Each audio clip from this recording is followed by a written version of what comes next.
Alright, I got this 458 Win Mag out here. Just built this one, haven't fired it yet. I got some 385 grain bullets to test the function. Should be pretty simple.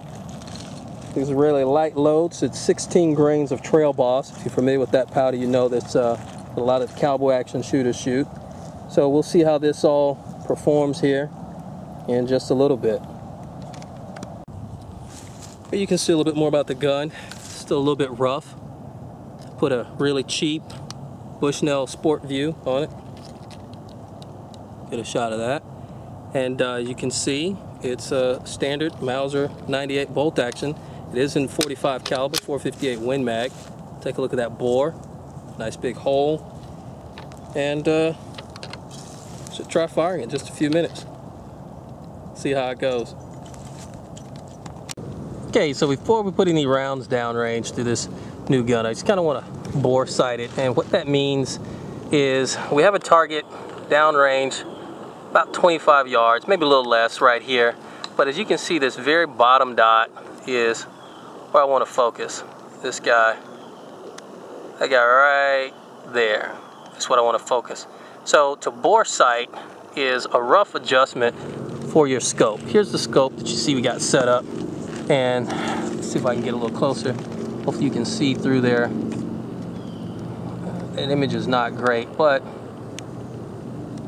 essentially those crosshairs need to be right where that dot is, and I want that aligned with where the actual bore is pointing. I don't know if I can get you a good shot through this or not, but essentially because this thing is 45 caliber, it makes it really easy. You can look right through here. You don't need a laser, you don't need anything fancy, but with your naked eye you can look through this hole that is the barrel and you can see that dot. It may not show up on camera, but I can look through, I can see that, and without touching the rifle, you can see I got it in this rest here. I adjust the scope so that the crosshairs show up right where this thing is pointing, and then I start making my adjustments from there. That's what it means to bore sight something, and that's the first step that you want to do to trying out dialing in a scope. Just FYI. Okay, I made my adjustments. Just kind of FYI. On this type of base, you have windage adjustment in the back with this screw over here and this screw over here. You always want to do your coarse adjustments with these guys first before you start messing with your knobs up here. These are for your fine adjustments. So I adjusted windage, I adjusted elevation. Hopefully it'll be somewhere in the neighborhood of this dot right there once I fire a round. But the first round I'm going to fire will be with a string. I'm going to back up from this thing. I'm going to have 385 grain projectiles going down range. Very first time. What's going to happen? Hopefully everything will be fine. This is not the first rifle I built, but this is the first time I am firing this particular rifle. So take a good look at it. Hopefully it still looks like this when we're done. Another good thing about the Mauser 98 is the bolt is easily removable. It's also easy to reinsert, just like that. Now I'm going to load it up, I'm going to fire it. Okay, there it is set up. Now we're going to attach the string, load around, fire it off. Alright, here we are. We got our string, we got a loaded round. I'm going to keep the camera on the gun and not the target. It's because I'm more concerned with what's going to happen with the gun than I am with the target. So, got my string. You can take a look. Here it is. It comes back just a little ways. I'm going to grab that and I'm going to give it a bit of a yank, and hopefully everything's going to go well. Here we go. Fire in the hole. Alright, that's right. Fire in the hole. Yeah, let me put on extra ear protection too. Let me grab mine too. It won't be the crack that a 22 has, but it'll go thump. Now when we shot the 375 H&H in this same setup, it stood straight up and fell over. Yeah. I'm hoping that's not going to happen with this one, because I do have a scope on this one, and cheap as it is, I don't want it to get damaged. But who knows? This should be a pretty light load, but we'll see. Pushing a big piece of lead. Yeah, it is. Big chunk of lead.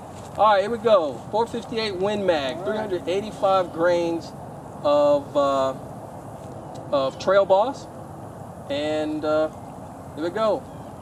3, 2, 1. Oh, here we go. All right. So far, so good. Well, it didn't tip over, but it kind of a little sideways. Well, that could, What is that? I say it pulled a little sideways. Yeah, I think that had something to do with the operator. Yeah, it could have. All right, and it's starting to rain a little bit, so hopefully we won't get too much too soon. I like to put some more rounds downrange. May have to put the camera away, but we'll see. It's coming in from over Yep. there at the southwest. Yep, gun looks good. I'll go inspect. Let's see here. What do we got? Yeah, rain's definitely starting to come in. I don't mind shooting in the rain, but I don't want my camera getting rained on. Barrel looks good. Okay. Last time we had stock damage on one of these things, so that doesn't appear to be a problem. Let me yank out a round. See how that goes. Okay. Well, that comes out nice and easy. Let's see here. It's the case. And I call it success. All right, I'll fire the next one from the shoulder if I don't get rained out first. Okay, I want to show you guys this. You can see this is where I was trying to bore sight it in, and here we have a single 45 caliber hole through this particular bullseye. Very, very happy about that. Wanted to get that on camera. As I said, it's starting to rain, but I don't know how much more shooting I'm gonna get in. Definitely wanted to show you guys that. So I call that success.